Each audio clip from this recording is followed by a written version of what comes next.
Hello, my loves. Welcome back to the It Girl Mindset. Okay, today we are talking about what to do when your life feels chaotic. I know for me, there was a time when I felt like I was doing a million things. I was juggling a million things. And I just was so overwhelmed, and I thought I had strategic plans and I thought I was doing all the right things, and it was just mentally exhausting. If I was in this position again, this is exactly what I would do. And I know that you are a high achiever, and there are so many things that we're involved in. We want to be not only good in our career, but we also want to be maybe a good friend, a good daughter, a good sister, okay? On top of taking care of our bodies and working out and eating healthy and being a good partner. And, there's just so many things that comes with being a high achiever because we do put that pressure on ourselves, okay? And for so long, I felt like I was in this chaotic place where I just couldn't get my shit together, and I didn't know why. So I'm going to take you step by step on exactly what I would do is if I was in this place again, okay? So the first thing you need to do is accept that you're actually the one that's making it chaotic, okay?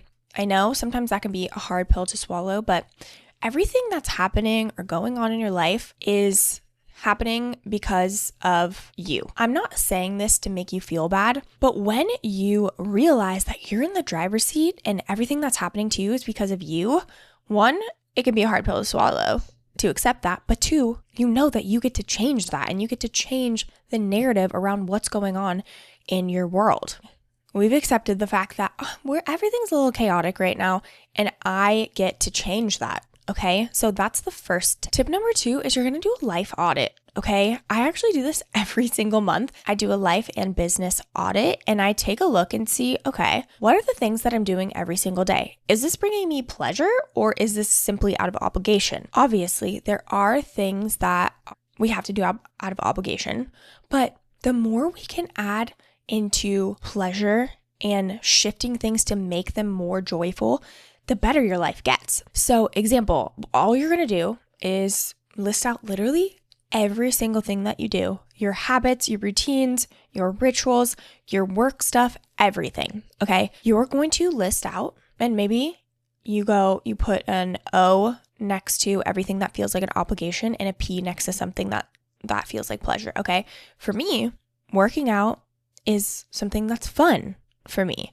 So I would put a P next to it because that's very pleasurable and fun for me. And maybe right now, working out to you feels like an obligation, okay? And so now that just gives us information, okay? It's like, okay, this is something that actually should be fun and enjoyable and make me feel good, but it's actually not. So what can we do to shift this from obligation to pleasure?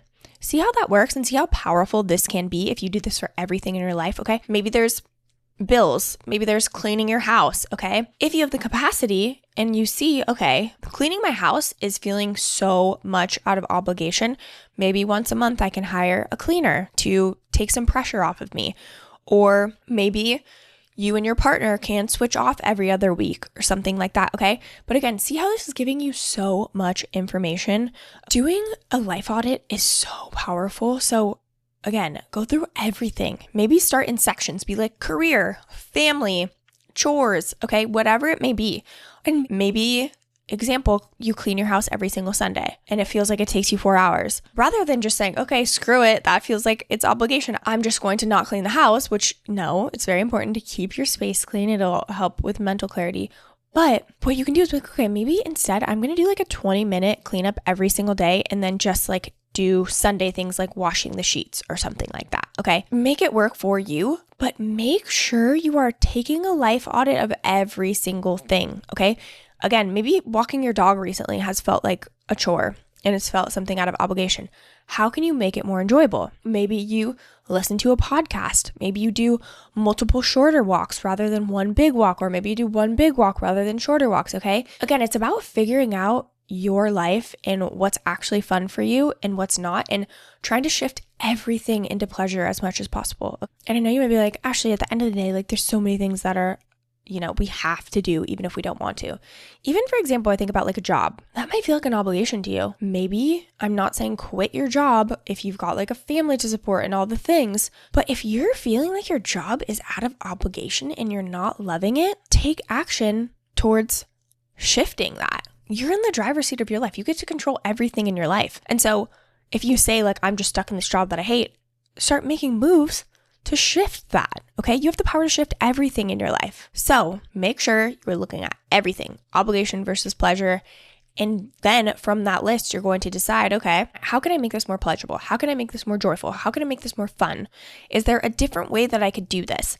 And then again, at the end of the month, you check back and be like, okay, I shifted this. Did this make this more fun for me? Yes or no?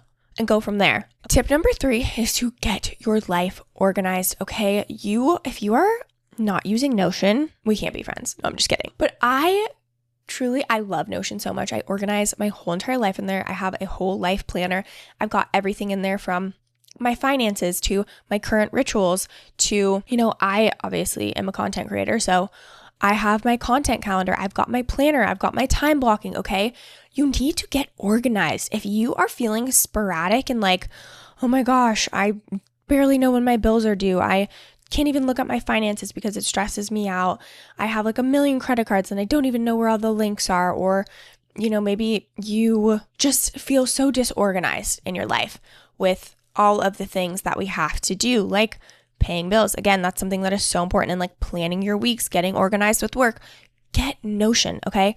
Since the podcast, here's everything first.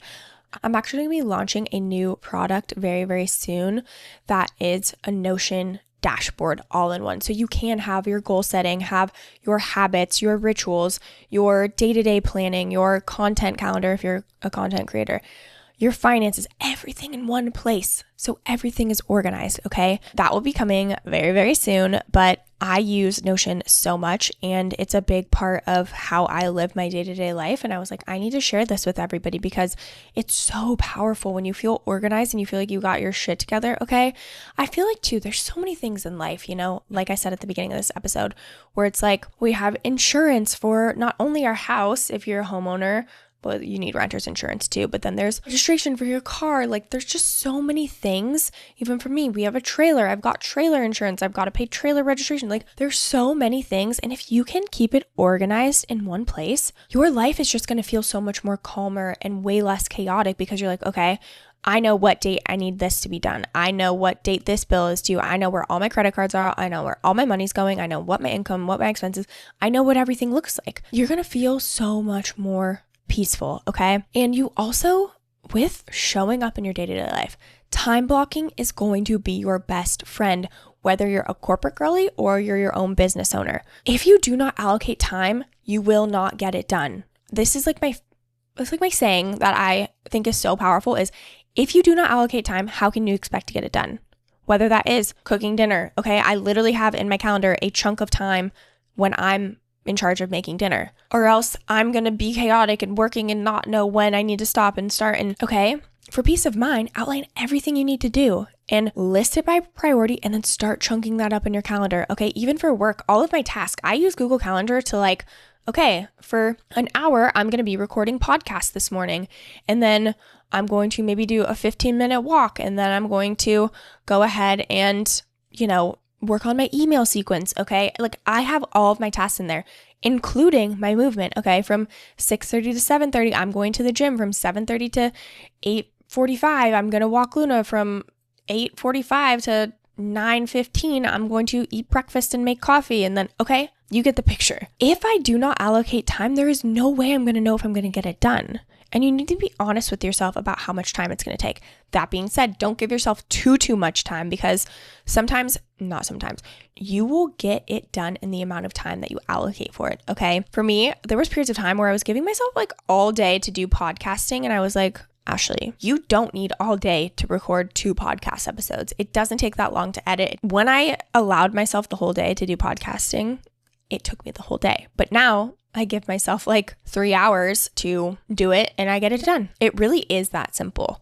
But again, you need to get your life organized in some sort of Notion dashboard, life planner, okay? It's so powerful. You're going to feel so much less chaotic when you have your life organized in something like this, okay? Tip number 4 is to make sure you're taking care of your mind and body. Your body is the foundation for everything. Your body is the longest relationship you'll ever have with anyone or anything. You need to take care of it. You need to take care of your mind. You need to take care of your body. I feel like people put this on the back burner when it's actually the foundation for everything.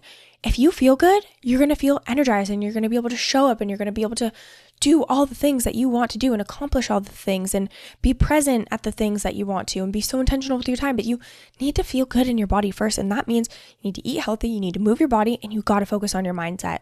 Period. No questions asked. If you don't feel good in your body, you will not be able to show up in the way that you want to. If you're not sleeping good, you're not going to be able to show up in the way that you want to. This is why I'm obsessed with the body, is because it's the foundation for everything. How you feel in your body directly affects everything in your life. Your relationships, your career, your confidence, your ability to want to go out and be with friends, your ability to want to take pictures and be present and enjoy the moment, okay? It's the foundation for everything. So you need to time block in your calendar when you're doing your rituals and routines, whether that's working out, even self-care. Schedule in if you're going to take a bath, especially if you have kids or something like that, or you're a business owner and you're so freaking busy. Schedule in that time so you can coordinate with the people that you need to. If you have kids, maybe your husband takes them for an hour so you can go and relax and wind down and do some meditations and some affirmations while you're taking a bath, or even just reading and taking a bath. You need to set aside time to take care of yourself. And that's why, again, if you don't allocate the time, you're never going to get it done, period. So that's why I schedule my morning routine into my calendar. I have my rituals laid out. Tip number 5 is to stop telling yourself you don't have time. And I'm actually speaking to myself because this kind of shifted for me the last couple of weeks. But prior to one of my mentors telling me, you need to stop telling yourself you don't have time because you're not going to be able to attract the things that you want into your life and the opportunities, because the universe is like, oh, you're so busy, you can't take on anything else. And what she said was, instead of telling yourself, I'm so busy, tell yourself, I'm constantly expanding my capacity. That was such a good perspective shift for me, because it's true. It's even like if you listen to my last episode where you're like, I talked about adding in 1 to 2 habits at a time until it becomes ingrained in you and it becomes easy. That's what you need to do with your time as well. Tell yourself you're constantly expanding your capacity. And in those moments where you're feeling overwhelmed, pause, take a deep breath, and make sure you're looking at what you need to get done. Make a list. And if you need to switch some things around, do it. It's okay. It's your life and you're in control. But it's important to stop telling yourself you don't have time. If you're like, oh, I'm a mom, I don't have time to go to the gym. Or, I'm just so busy. Like, I don't have time to read and take a bath or do self-care. Okay. If you keep telling yourself that, that's going to be your truth. But if you actually tell yourself, you know what, I'm actually continuing to expand my capacity, your perspective is your reality. So if you want to feel like you don't have time, go ahead and keep telling yourself that. But if you actually want to fit all the things that you know you can, you need to stop telling yourself that you don't have time. And you need to start planning, and you need to start being intentional with your time, not trying to juggle a million things at once. You need to focus on one task at a time. Maybe that task is spending time with your kid, or maybe that task is playing with your dog, But be intentional so you can be so present with the things that matter in life. Also, I always like to bring up Einstein time because I think it's a really powerful perspective shift. Think about time. 60 seconds of hanging out with your friends goes by like that. 60 seconds where you're sitting in a plank and holding, that time goes a little bit slower, doesn't it? And that's because you're so focused on that one thing because your body is in pain probably. So think about it in that perspective. If you're intentional with your time, you literally can slow down time. It's called Einstein time. I did not make that up. It's actually in the book called The Big Leap. If you have not read that book, it is so good. Oh my God, it's so good. You should definitely read it. But you get to control the narrative around time. And decide right now that you're going to stop telling yourself you don't have time, and you're going to tell yourself, I'm constantly expanding my capacity. And to make sure you have the time to do all the things that you need, you got to start planning. Okay, the last tip, and you probably knew this was coming. If you're feeling chaotic, it's probably not only the life around you, the physical things, the planning, the being intentional, all that, but your physical body feels all of this energy. And so you need to focus on regulating your nervous system. I say this in every episode because it's so powerful. When you regulate your nervous system, you feel so grounded and so present and so at peace. You're able to actually slow down and actually focus on one thing. I know for me, I thought I was a regulated queen until I took a nervous system regulation course, and I was like, oh my God, I thought me doing a million things and going as fast as possible, I thought that was me being efficient. It actually was me being dysregulated. When you regulate your nervous system, it just slows down time because you're able to be in the present moment. You're not in the present moment trying to think of like all the million things you have to do while also trying to do two things at the same time, okay? You're able to just like be here, be now, and focus on one task at a time. So regulating your nervous system is going to help you calm the chaos around you because physically you will feel calm, okay? That's why we need both. We need the physical world aspects of calming the chaos, but we also need the internal calming of the chaos. Okay, so to recap, we're accepting that we are causing the chaos. Then we're going to do a life audit, figuring out obligation versus pleasure. What can you transition from obligation to pleasure, or can you outsource it to somebody else? Then you're going to get your life organized with a Notion planner of some sort. Coming soon, you're going to make sure you're taking care of your mind and body and allocating time for that. You're going to stop telling yourself you don't have time, and you're going to regulate your nervous system so you can physically feel calm. Okay, that wraps up this episode. I hope if you are in this place of chaos that you know that you have the complete power to change it. Okay, you are in the driver's seat of your life, and I believe in you. You can freaking do this. I know it. Focusing on these 6 things is going to be so powerful for you. And no, I'm always here to support you. My DMs are always open. If you have any questions or want to share any insights with me, I'm here for you. So just go ahead and message me on Instagram at AshleyRobots. And the link is down in the show notes and description below. Thank you so much for tuning into the It Girl Mindset. I freaking love you for being here, and I will catch you in the next episode.